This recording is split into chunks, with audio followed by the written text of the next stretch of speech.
everyone, it's Sevy, and I'm here with our resident Theorycrafter today, Migo. His Twitch is always linked in my description if you haven't noticed yet. But anyway, please do check out his Twitch, where he is a spreadsheet streamer. No, I'm kidding. Where he gives amazing advice, okay, and just wonderful Theorycrafter, a very kind streamer as well. And today we're going to talk about the Genshin Meta. I made a video about this a while back, but for a more expansive point of view, I wanted to bring this conversation to our resident Theorycrafter Migo because he gives a lot of cool input, you know, both on information that we're doing, the content that we make, and of course to his own community to help his audience members and viewers and communities. So, welcome, Migo. Hello. Can you guys hear me? Yes. Is this winnable? Okay, this is winnable. This is winnable, definitely. So, to introduce Migo to our YouTube video or YouTube viewers, I feel like a lot of my Twitch chat already is familiar with you. But yeah, Migo, tell us about yourself. Quick intro. Hello, YouTube. My name is Migo, and I am a very proud Lisa main. Except my chat kind of constantly calls me out for potentially going the other way around. I don't know what they're talking about. What? Yalan. Oh. I don't know what they're talking about. Betrayal. I sometimes do math or Genshin for various reasons. If anything, I do consider myself a waifu lovers first and a maths person second. I will always prioritize playing the characters that I like before bothering if they're meta or not. Yeah. All right. Yeah. So thank you for that intro. Now I do have some icebreaker questions for you. Okay. Would you rather, 1, get paid 6,900,000 primos convertible to cash, I'm not sure what conversion rate, or spend one whole day training IRL with Sumeru's spend one whole day training IRL with Sumeru's most distinguished graduate in 200 years, Lisa Minchi, or spend one whole day gallivanting with the IRL CEO of GEO, Daddy Zhongli? I have a question. Can Yes. I just take the 6.9 million Primo Gems to take Lisa out on a day so we can both spend a whole day gallivanting in Zhongli? Is that a valid option? You basically said all of the above. Hey, listen. You need money to go out on a date. And what better date is it to just stare and marvel at Zhongli's voice? Oh my. That is so true. Yeah, and you need to give some sugar to the Lisa mommy. In order to get to know Migo's perspective a bit better before we dive into the hardcore meta talk, I'd like to ask you, Migo, why or how did you become a Theorycrafter? Well, that's a bit of a story, but to summarize it up a bit, I tried dabbling on it quite a bit with an older theory crafter that goes by the name of Cleeful Frames. I think I've talked about it multiple times in my own chat. That was my first experience, and then at some point he stopped playing the game, so I was at a position where I don't know who to ask anymore. Oh. And then it kind of was a bit coincidental that while I was doing that, the KQM website was already up and running. And so I decided to take a peek. And I saw that there was a Lisa guide. And I'm like, interesting. A Lisa guide of all other things that you might think that, theory crafters could be writing about. They could be writing a 12-page essay on how good National is. Except there's a Lisa guide. And so I read it. And Arknosi's guide on it was very, very good in a sense where Lisa is a character that contains a lot of hidden mechanics that are not particularly listed in her kit. So that kind of just got me into thinking that what if there are other characters or any other interactions that are not explicitly listed in the game? And quite frankly, there's a lot of them. Yeah. So that's kind of how I got into it. Were you already a Lisa main when you found that guide? I am ashamed to admit that I may have swiped on the Shao banner, triple crowned him and everything before any of the leases stuff happened. Holy shit! Any Shao mains on the chat? Xiaomains in the chat, make yourselves known. Oh my Oh, goodness. boy. All right, cool. That is an interesting origin story. Quickly, do you have other gaming history or other games that you like dove deep into meta or theory crafting for, or is Genshin up first? There were two, but one is a very obscure game that most of you probably don't know about anymore. The other one being Pokemon competitive singles, where most of the theory crafting work in terms of game mechanics and whatnot have already been done. So a lot of the players could access into the TC community very easily Oh. because calculators have already been made. All you have to do is plug in numbers, see if it works or not. And if it works, cool. You can bring it out and test it for yourself. So I Ooh. got into that quite a bit for about 2 years and then, kind of just dropped it until finally Genshin came around. That's so This happened based. around 2013, I think. Wow, from Pokemon to Genshin. I can relate, but like I didn't do it nearly as, I don't know, math or calculator as that. I was just like, oh yay, Bulbasaur. Okay, that's very cool. Now that you've been like doing TC for a while, can we get an insight into your like personal TC philosophy, like what it is or why you do it? Okay, so I cannot speak for every TC, so do take this with a grain of salt. This is my personal opinion. To me, TC is just basically a matter of answering questions. Like I have a question, hey, does this work? Is this good? Is my character okay enough? And once you are able to find the answers on your own, then that's pretty much it, right? So it's literally just a matter of answering questions to me. And so, in my personal bias of things, it's not necessarily about what's the best thing in the game. It's a matter of what's the best for my character. So that's why I said earlier, I am a waifu lover first before I am a theory crafter. And so I wanted to see what can I do with a character like Lisa. I wanted to see what can I do with Xiao. Like all of those Ooh. things come first before I go bothering with things like channeling oppa. Oppa. Okay. That makes a lot of sense. Okay. I mean, I do understand that because when I started paying attention more, yeah, I realized those things that you were saying, that there are a lot of interactions that aren't listed in the game that you just have to find out for yourself or other people will find out for you. Yeah. Now, I do want to, at this point, dive into the meta talk since that's like the meat of our discussion. Mhm.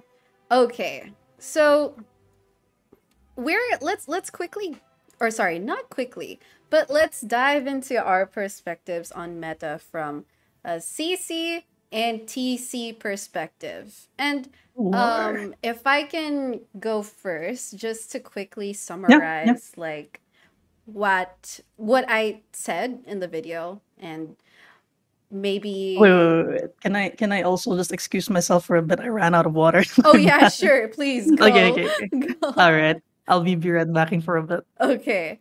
So, chat, when I talked about meta or why it matters in my previous meta related YouTube video, really my feelings about meta are that it's helpful, it's a guide, and that's why we make guides. You know, I wouldn't really be making guides if people weren't asking, what's good, what's better, what's strong, what will make a character strong.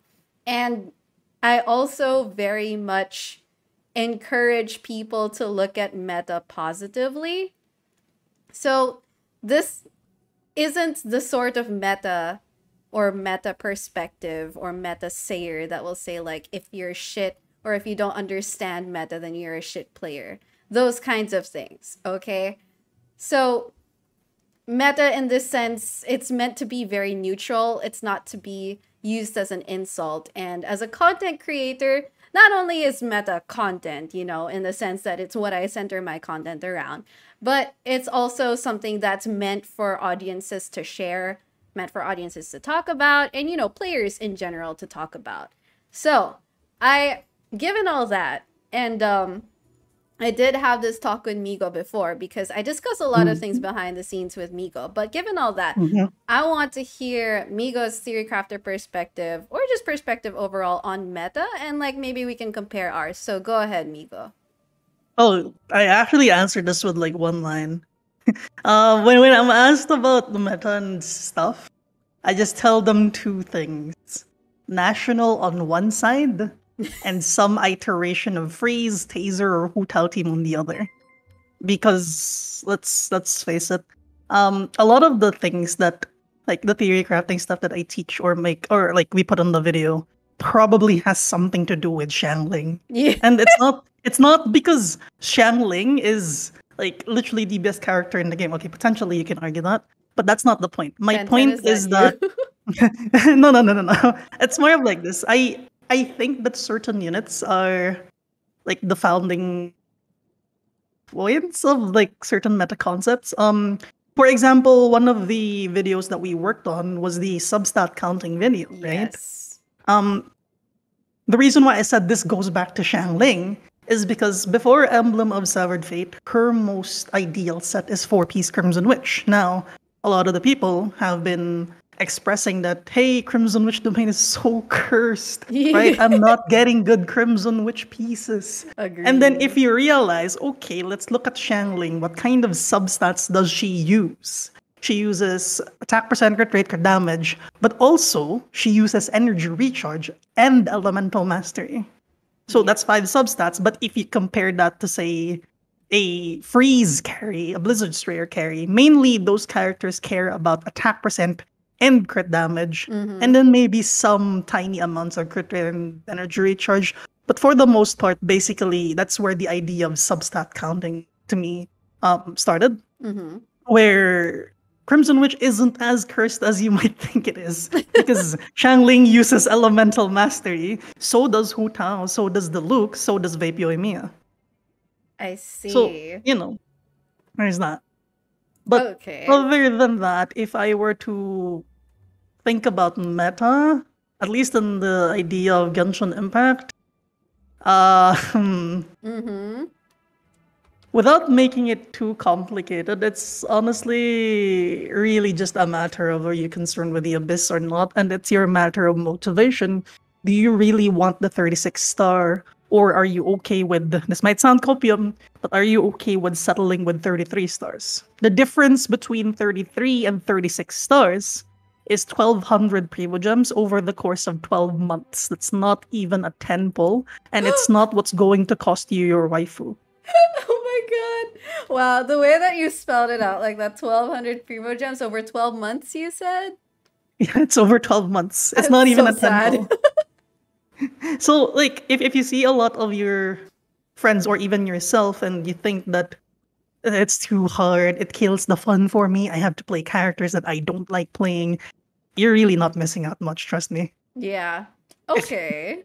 Actually, taking from that point, like what you were saying that if you really want to 36 or at least 33 star Spiral Abyss, right? Okay, so taking off from that point, would you, does that mean that Spiral Abyss is like the end goal of the Genshin meta? Or for you, what in Genshin makes meta matter, if at all? It's not a question of why does it matter. It's a question of when does it matter. Because at some point, meta stops mattering at a certain level of investments. It's kind of why you see Amber mains clearing Abyss with, well, of all the units in the game, Amber.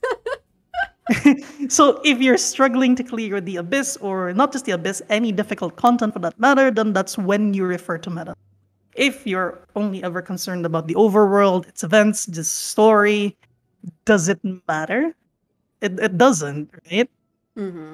So, it's really a matter of when, not why.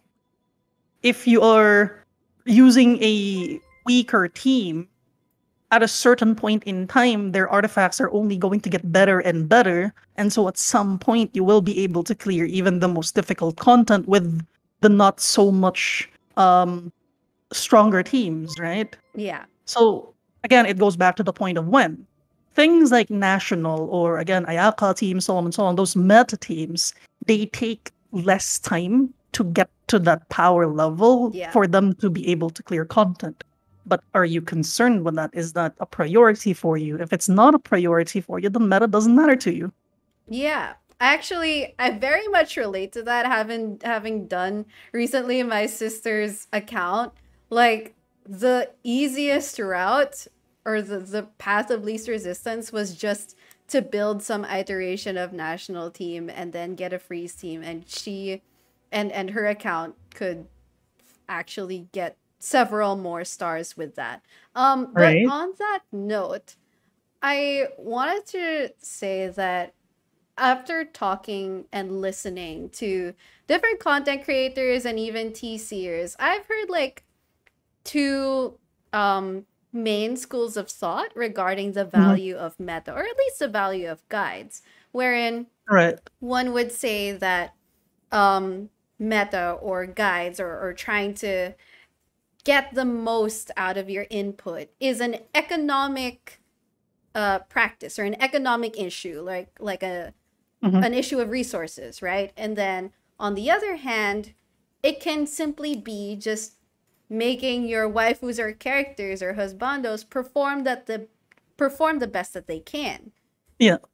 So how do you feel about like the validity of either of these statements, and would you still say that they don't matter in the circumstances you stated? It's like this. Can I give like a different example that isn't necessarily Genshin? Is that okay? Sure.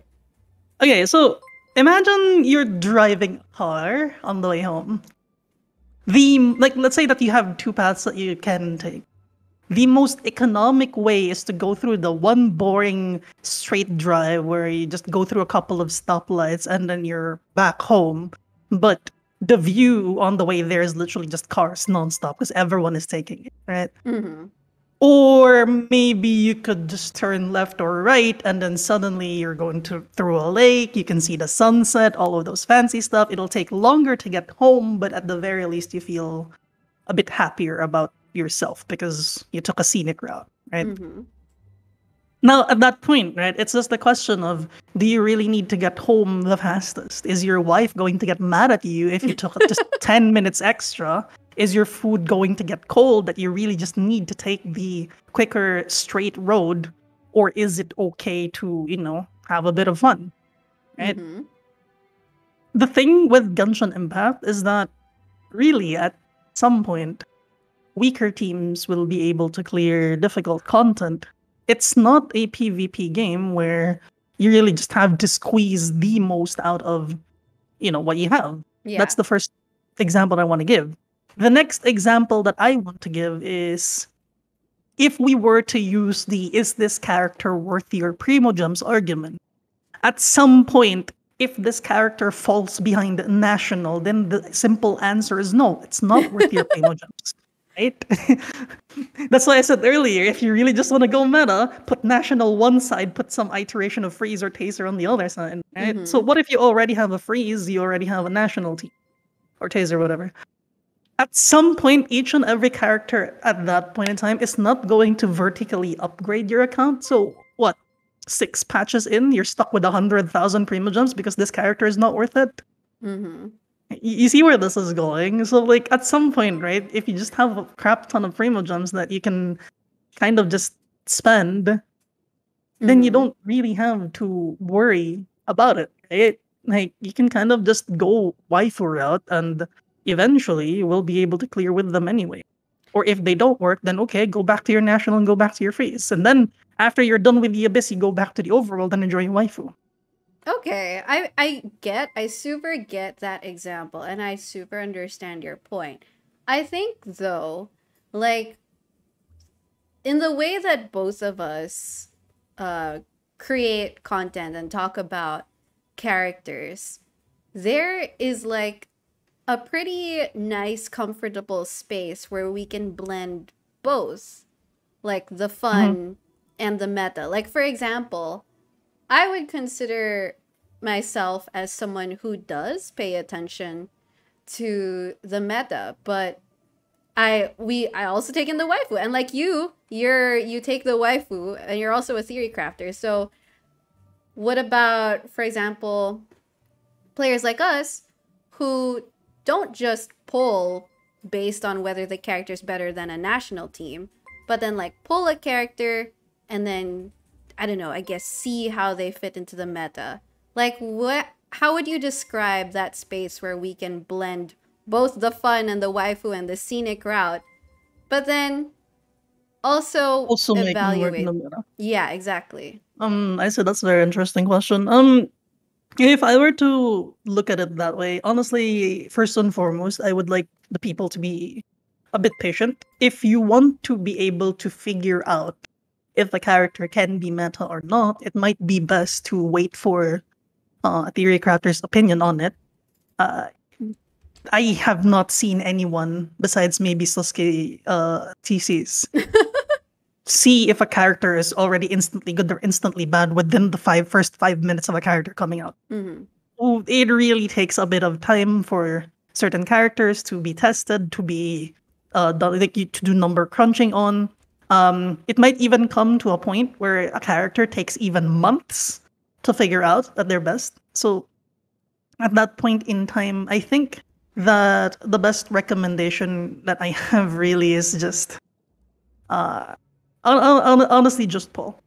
Just pull. Even if yeah, just pull. Like even if, for example, the character does not right now, at some point there may be new characters in the future you might find yourself using because they have good synergy with a character that you have right now. One of the biggest examples for this one is honestly, before Raiden's release, Lisa was such a terrible character to even think about. Like, if you Ooh. just look at it that way, like, what are you gonna use Elisa for?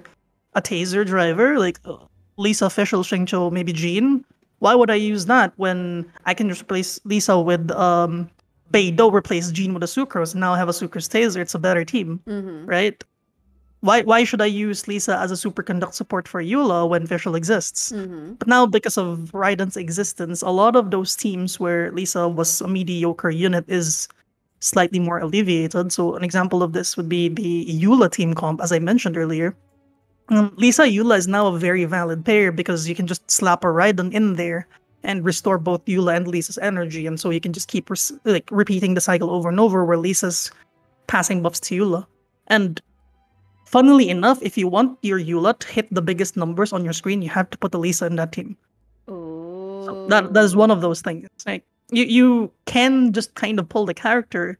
They may be mid right now, but they might find uses in the future. That's And very that's not something we don't have true. control of. Yeah, that's very true. I mean, considering the rate at which Genshin is actually creating and releasing new characters, it's Mhm. insane.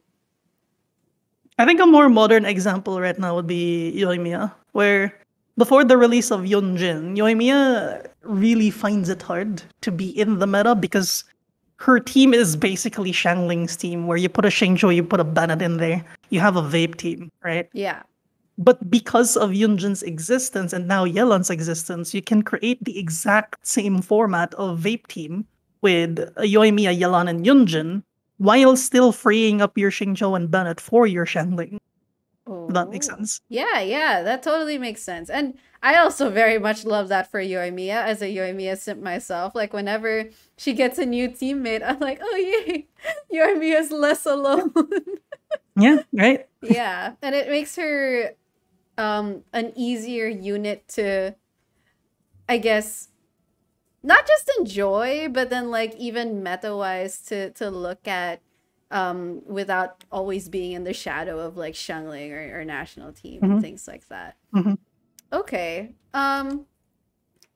I think in my video I also made a point about how understanding or at least paying attention to meta and to some degree playing by it can make the game more enjoyable. And I Hmm. kind of wanted to go into this a bit more because I found some thoughts that I wasn't able to put in the video.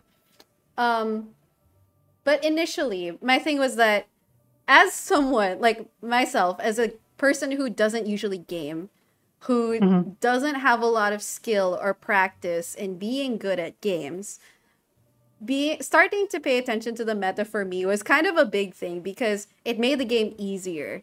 Like Right. whereas farming was such a chore, once I understood how to build my characters, I enjoyed it more. I was like, okay, this is actually a pretty moderate challenge, and I can see my characters doing their work, doing what they're built to be, and farming isn't so difficult anymore. And when I went back to my sister's account and tried it on her account, and I asked her, like, oh, why don't you farm this? Why don't you farm artifacts and upgrade them? Because you have so much Mora. She said, oh, because it's kind of a chore, because it's difficult. And I saw why, because her characters weren't really built. So in Right. that sense, like, I personally feel that having that sense or awareness of how your characters can function better can offer more enjoyment to the game.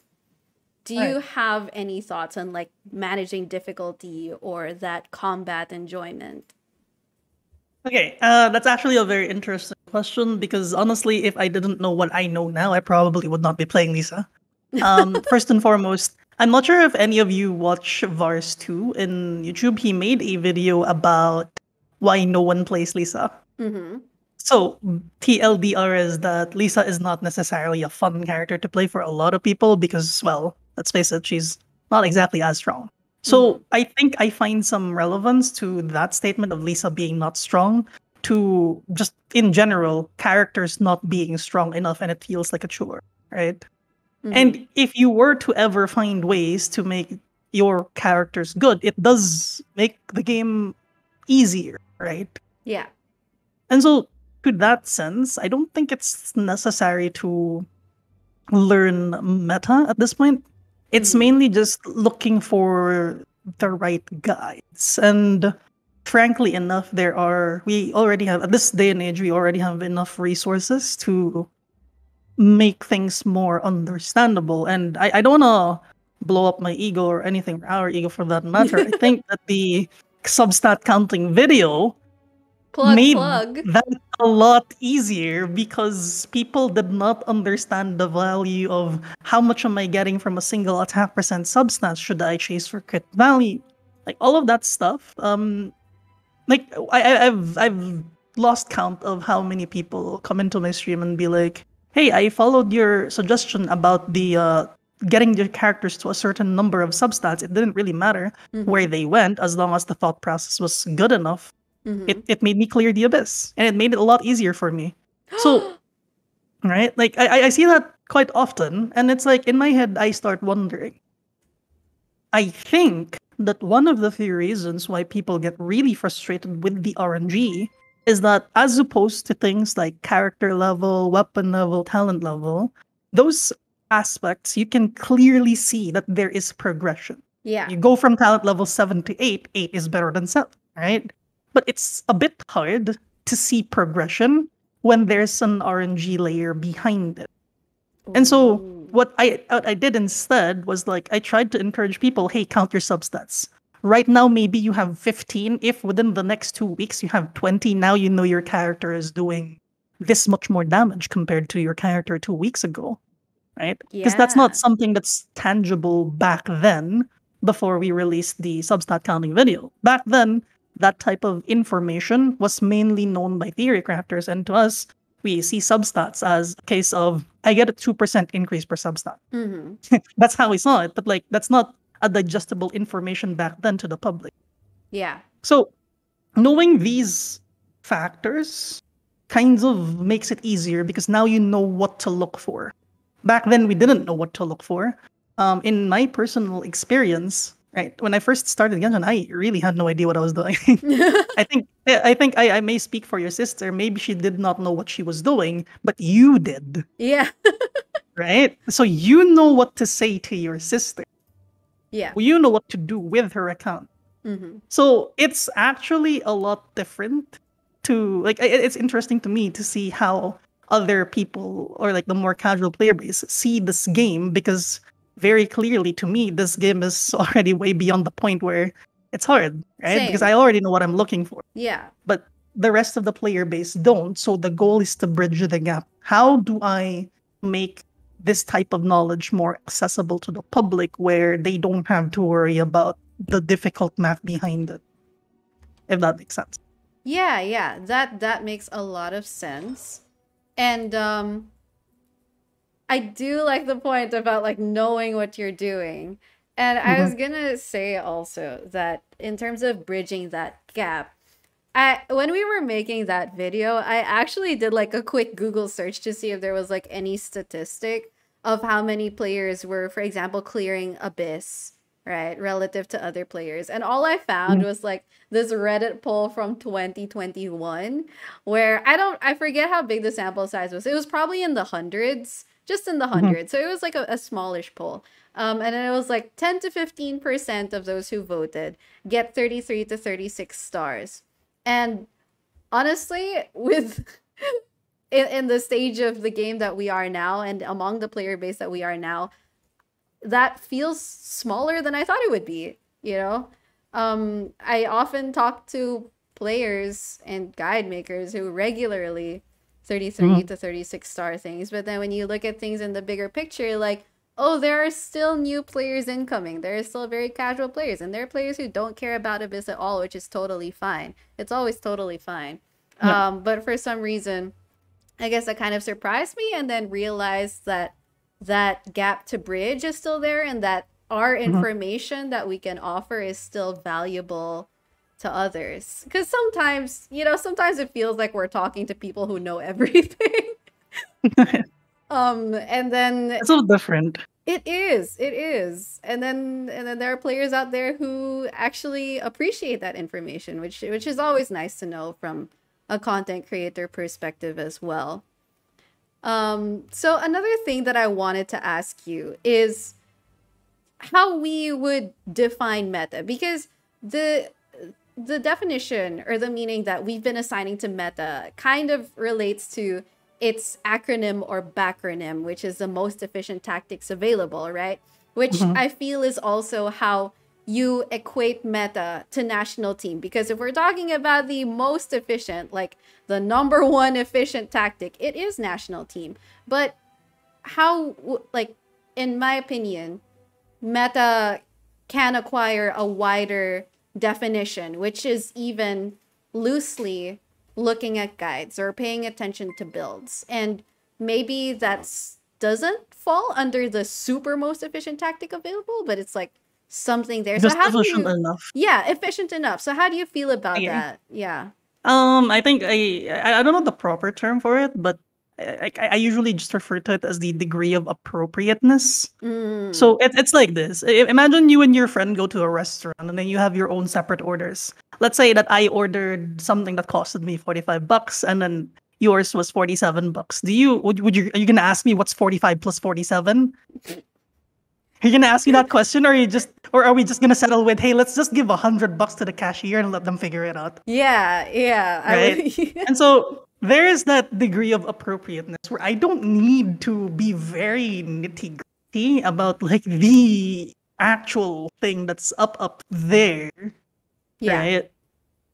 So in Genshin, in the context of Genshin, the most difficult content in the game, not just the abyss, but like say boss fights, so on and so on, are gated by a certain amount of DPS check. Because let's just face it, a lot of the events in the game are time gated, Yeah. right? And so at that point, does it matter if the weaker teams, like let's say the DPS check is, let's say, 30,000 damage per second. And Mm-hmm. let's say that national very much goes above like what, 50, 60,000. These are just rough numbers. I'm not saying actual DPS. Okay. Yeah. So let's say DPS check is 30,000 and then your team, like the national standard team does 50,000 and then your team does 35,000. Does it matter that you're not using national if you're already 5,000 DPS above the DPS check? No, Mm. right? Mm-hmm. So to me, like, sure, it is the most efficient tactic available, but it goes back to my question earlier: when does it matter? In this case, it doesn't matter because I'm already doing enough damage. Do I need to care, or can I just go into it with whatever I want to play and whatever I enjoy to play, and still be happy about it? Okay. Right? Yeah, Yeah. yeah. That's very fair. I mean, when we know or when we have a measure of knowledge in what we're doing, like as you said, our less quote unquote meta teams, our less quote unquote meta characters will pass that DPS check, will clear the content. Okay. It's really just a matter of, am I doing good enough? Mm-hmm. That's when it should be thought about. Yeah. Um, Currently in the overworld, if you're an overworld player, I can very barely see things that are a bit on the more difficult side. I think that the last event that we had was the Vagabond event, but Oh before yeah. throwing that argument, ask yourself first, when was the last time Vagabond was released and how often was it released? It was like, I think, released at most 3 times over the course of 1 year, and we haven't had it for another year. So Ooh. that kind of argument no longer holds true, where you can never say again, oh, what if they release another hard content in the no, you can't throw that argument anymore because they haven't done. Mm-hmm. I think that the argument of like saying using weaker teams, um, one of the counter arguments to that is, what if they make an abyss that where your current team just doesn't fit anymore, or it just doesn't work anymore, right? Like, Yeah. and in my head, it's like, okay, but they haven't. Yeah. Yeah. They haven't. And if they do, then let's go find more ways to make this team work. Yeah, that's true. I mean, to be honest, like I personally don't think that they would do that, or if they did, it would be, I don't know, like a year from now or something.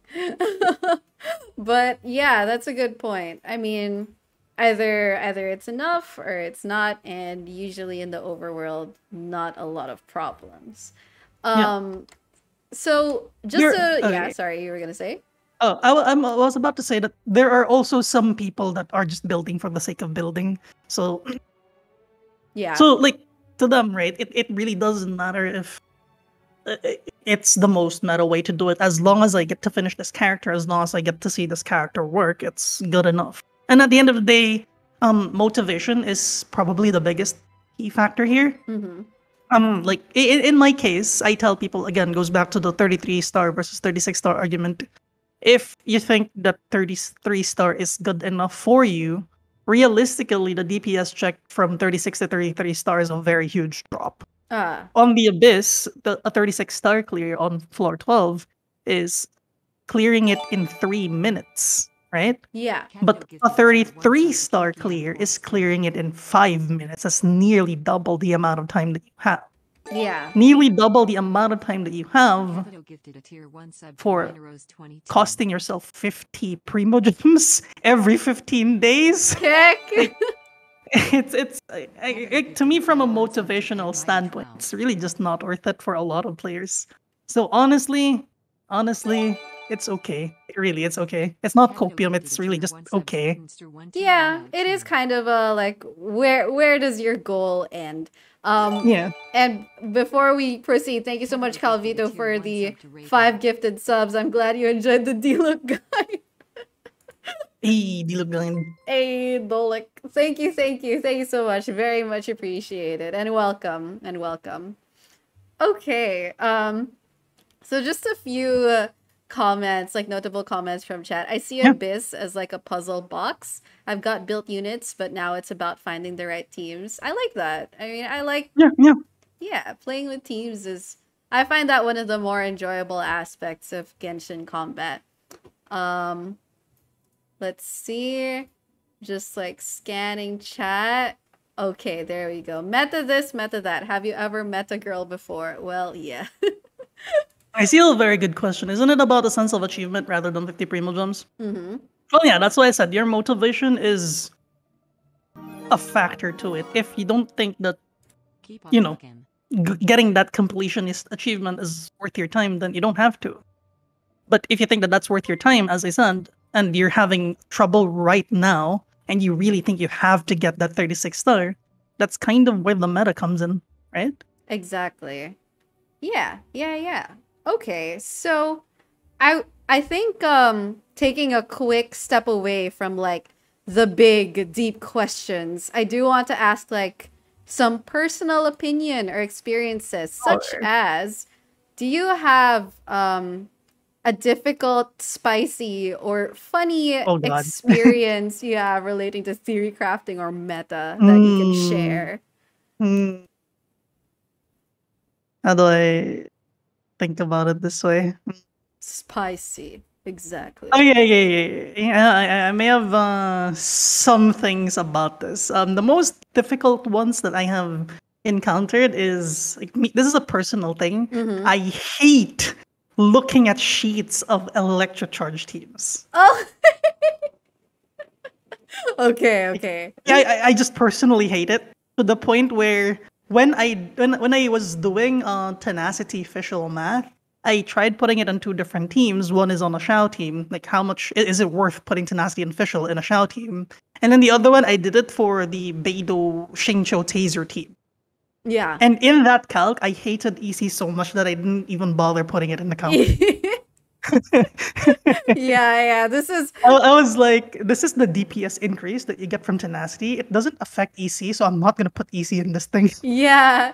I mean, chat for reference, I forget which unit it was that we were making a guide for, or we were I think it was Kazaha. Like when we were I think it was talking, Kaza, yeah. yeah, Kazaha teams. Yeah. Migo was like, I'm not gonna calculate the EC, I'm sorry. Like like all I did was like I calc for the Hydra Swirl and the Electro Swirl, and then because like from the differences that I found out, it was already like the EM build, for example, was Yeah. already enough. Like it was already strong enough that it beats ADC, even if I don't put the EC calc. So I didn't. Yeah, I mean, thankfully, like there is sound logic that can back up a claim despite not completing the easy calc, right? Yeah. Like it was already good enough. So as I mentioned earlier, if it's good enough, it's good enough. Yeah, exactly. I think like for me, one recent spicy or notable experience was just the Kazuha Fav video. Oh my goodness. And I feel like I learned a lot from that experience. And also, that video Woo! is still getting pushed Mm, by the algorithm, by yeah. the way, which is a big achievement for us. It's still getting comments. Yeah, and it's so okay, side note, before I like talk more about it, I find it Mhm. whenever people just add comments to it, like whether they agree or disagree, most of the time disagree. Thank you for feeding the algorithm. Thank you for your comment. Yeah. But I feel like I learned a lot from that video because it showed me that if, like, even if a piece of information is objectively true and can be proven, like, people will reject it anyway if it doesn't apply to them. And Yeah. I understand that. Like, I understand why it becomes a basis for ignoring that information. I guess, like, from a content creator perspective, it just becomes a bit of a nuisance. Like, okay, this doesn't work for your case, or this isn't your your chosen path or your chosen route. But also, other players who don't have the same circumstances as you could still benefit from that information, which is why, we have made this information. And yeah, as Dark Stargazer said, it's hard to change public opinion. And honestly, at this point, like, people settle with, whatever weapon, whether it's an EM weapon, and then settle for X amount of ER. I'm just like, you know what? If it works, it works. But Right. Fab supremacy. In my head, that's like at the end of the day, calcs do have limits, and those limits are placed upon by the people that did those calcs. So we like those are usually assumptions that we put. So for example, if we assume that we only have this much resources to work with, so on and so on, these characters are by no means whaled. Yeah. If you are at a situation where those assumptions don't hold for you, it's very simple. The calc doesn't apply to you. And so you don't need to contest that information, right? But That's at the end of true. the day, if we were to write a guide with a basis, that basis has a set of assumption that has to hold true. Yeah. And so those guys are intended for those people that have, follow the same assumptions. Yeah, and chat, if you're not familiar or if you're not used to looking at TC sheets, they always list the assumptions, whether in like the first page or the preface. And TCers, theory crafters, they go through the effort of making these assumptions fair, accessible, and applicable for a huge range of circumstances. So it's not like theory crafters theorycraft with whale builds. They actually theorycraft with quite standard builds, which is what also makes their theory crafting hold up very, very well for guides and for a wide range of players.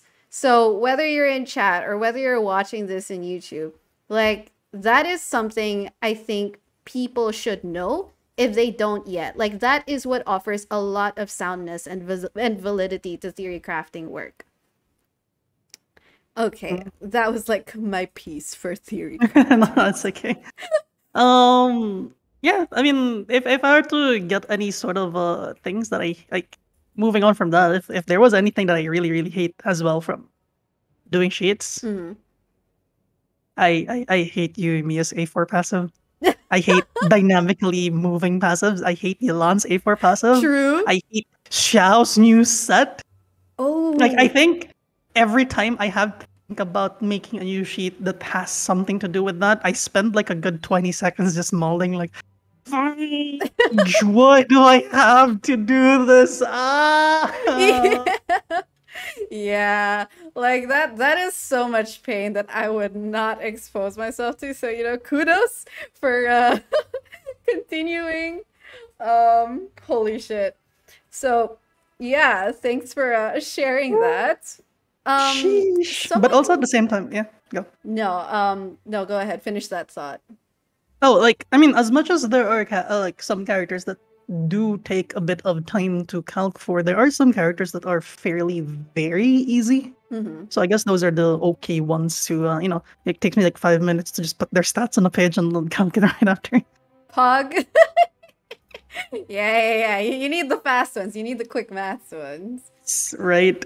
Yeah. I saw someone in the chat say, also, sometimes there are conflicting opinions, whether between CCs or TCs or the community. So, on that topic, like when there is conflict of opinion or when there is a disagreement on something, like how, maybe in the TC community or among your viewers or in your experience, how is that dealt with or where does that usually stem from?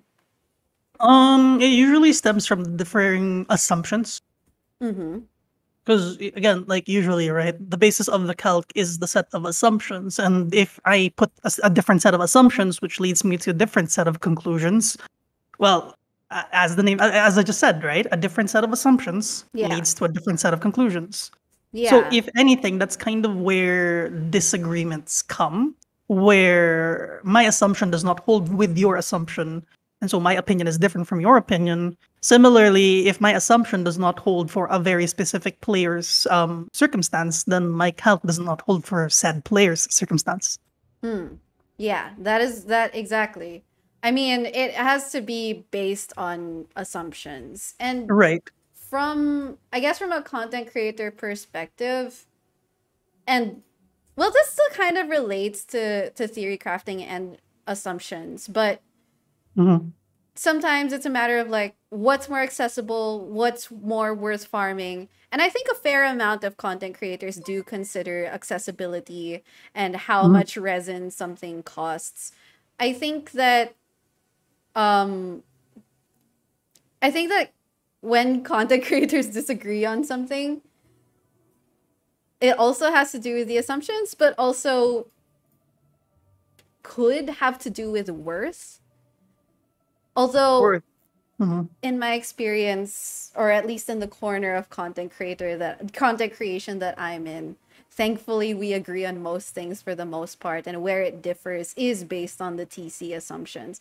So, like for example, you told me once about how there is a school of theory crafters that just hates Shimenawa, like just hates the energy dream. God. Yeah. And like I think that's valid, and I am also seeing theory crafters emerge that will say, well, as a matter of fact, Shimenawa does offer X and X DPS increase, and in X and X situations, is totally worth it. It's totally like the best thing.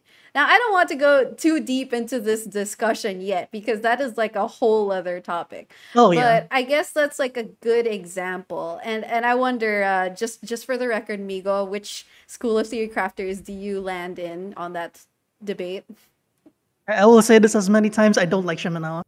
Oh, there you go. I don't like it for a couple of reasons, and it has nothing to do with best damage at this point. Like I done a calc on it, and then I proven to myself which one does more damage in certain scenarios. But at this point, my opinion is a case of 4-piece Shimenawa is restricting in a sense where instead of putting a 4-piece Shimenawa and worrying about your character's energy, why not break it apart, put the 2-piece Shimenawa on this character and put 2-piece Shimenawa on that.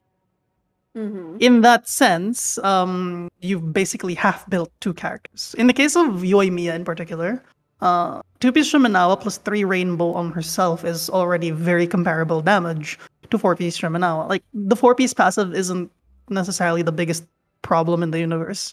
Such that you might as well put the 2-piece attack percent, which is a very coveted set bonus for a lot of characters, right? Like that eases up your build. Like more built units equals more teams available to you. That's my take on it nowadays. All right. Well, there is your quick Migo input on Shimenawa, and we're going to have a more comprehensive guide on that in our upcoming. Wait, disclaimer. Can I make a disclaimer? Yeah. Chat, this isn't to say that 4-piece Shimenawa isn't going to clear content. It is. It will. If you like your 4-piece Shimenawa, go for it. But like in my case, if I had the choice, I would break it up. Yeah. And another disclaimer as well is that if you're worried about Shimenawa's power level or comparison with other sets, like, again, it's a heavy matter of it depends on your team comp, your other stats, your substats, and things like that. So yeah, we're gonna cover that a bit more comprehensively in the guide, you know, for anyone who's like really worried about it. But yeah, thanks for sharing that. Someone said gameplay wise, seeing the character's face during bursts is so feels good, man. I have to agree. True. That is so based. True. Okay. I think the next thing, and we're nearing the end of the podcast, by the way. But the next thing I want to ask is there an established meta or an established, not necessarily the Xiangling, like not necessarily the whole national team, but was there an established meta that you tried to reject or did reject? Yes, there are 2. One of them was the Shimenawa on Yoimiya. I've already explained it, so I'm not gonna say it again. But the second one is I don't like Freedom Sworn on Kazuha. I'm not disagreeing that it is his best weapon. I'm just saying I don't like it because it costs the same amount of money as a 5-star weapon. And so that implies is that if you are free to play or very low spender, I would rather you pull on a different character banner where in said character banner, not only can you potentially get a new character that could upgrade your team DPS in as much as a Freedom Sworn would have, but you could also potentially pull refines on your 4-star weapons or constellations on your 4-star characters. So eventually, the more you pull on a character banner, the more usable your account will get. To the point that is the Freedom Sworn needed? The answer to that is probably not. Okay. I don't think that it's worth the money, basically.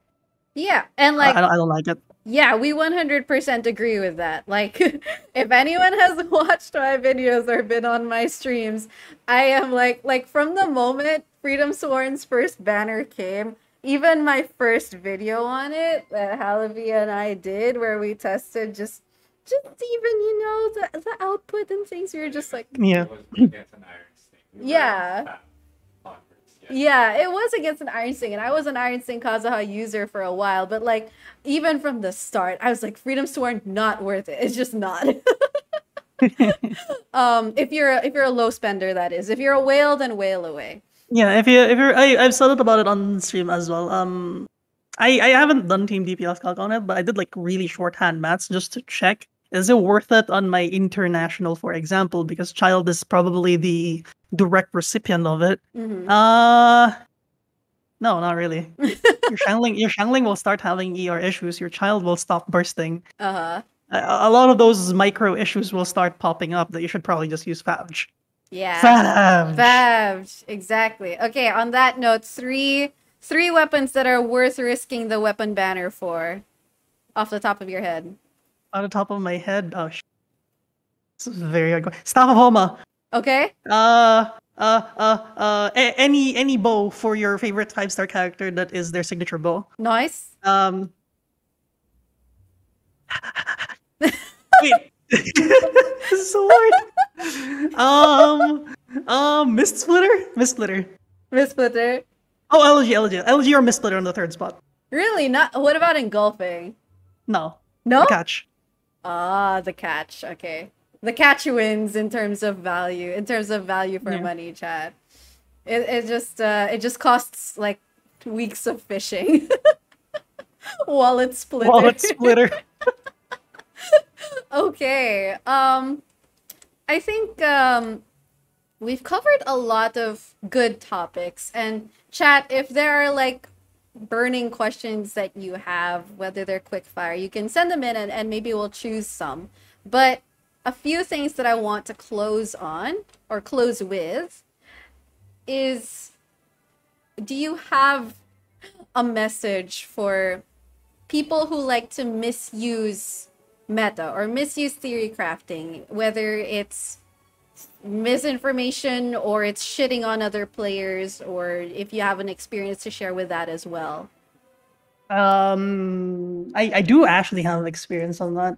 I have multiple stories of some of my friends quitting the game because they go into this community asking for help on X character and they'd be like, what the hell are you using the character? Use Shangling. Oh. Oh no. I see. I don't like that kind of mentality. Honestly, as I said, I am a waifu player before anything, and from the things that I have done and seen for myself, every character is basically within the realm of viability. Are they strong? No, probably not. Are they gonna 36 star if you're not necessarily good at the game? No, probably not. But will they 33 star? Yes, probably. Yes. True. So I don't like the idea of that kind of toxic behavior of, like I think this happened first on the Yoimiya banner, where people are just gonna be like, "Why did you waste your money on the Yoimiya banner? You could have just used Shangling." True. No, why? But I don't want to play Shangling. I want to play Yoimiya. Yeah. Right? Like, those kinds of arguments, like show up. Exactly. So I don't like that part. The next part is taking what a theory crafter says and blowing it out of proportion, echo chambering, basically. Yeah. So, like, for example, I say that X gear on Y character is bad because of Z. Okay. What ends up happening is people stop at X gear is bad. Ah. They don't even add the proper context as to why I said or anyone else said it's bad. Like, they will be just like, this is bad, this is bad, this is bad, this character bad, that weapon bad, that set bonus bad, without explaining why. And so if I were to, give a public or a PSA, instead of waging war in a YouTube comment section or in Reddit, just people sit, grab a popcorn, and watch other people do it for you. People we can't. I don't think that there's anything I can say to stop this kind of behavior. If some people really just want to mull over the internet, they will mull over the internet. True. So why can't we just enjoy the show? True. That's so based. People sit, chat. Okay, but for real, taking things out of context or having things taken out of context text is really annoying. That is very much as, yeah. Yeah. Yeah, everyone in chat is just now like, people sit. Yeah, I mean, personally, that is the vibe I've tried to cultivate with my community. Like, from the start, like, from a year ago, when we started making a lot of guides, that is exactly the toxic behavior that I wanted to cut out of my community. And I like to think that so far we've succeeded. And chat, full disclosure, that's also one of the reasons I did ask Migo to work with me. Like, I kind of did see a bunch of theory crafters around here and there, but the way that Migo's attitude lined up with mine and our communities is really what I think makes this work very, very well. Um, I guess so. so yeah, I really appreciate that. And I definitely think that that toxic behavior is just pointless. It's just ego stroking. It's just terrible. And it's, it's like why? Just like you said, just grab the popcorn. It's just a game, chat. It's just a game. Just people sit and watch. Yeah, exactly. My answer to that question earlier would have been don't reply. If they don't if you don't reply, they don't get the clout that they deserve and nobody is, but like people will reply anyway, so just people sit and enjoy. Yeah, and as a YouTuber, it sometimes gets hard to pick and choose which comments to reply to. Yeah. Yeah, like, you see the comments, like you see the Fav Kazaha video Oh, comments and you're like, I've seen it. yeah, it's like Yeah. you kind of want to reply, but then you also feel like it's going to be counterintuitive or it's going to Mm-hmm. be counterproductive and things like that. Mm-hmm. Yeah. So, do you have anything you'd like to ask or you'd like to add, Migo, before we wrap up? I would like to add, chat, we will finally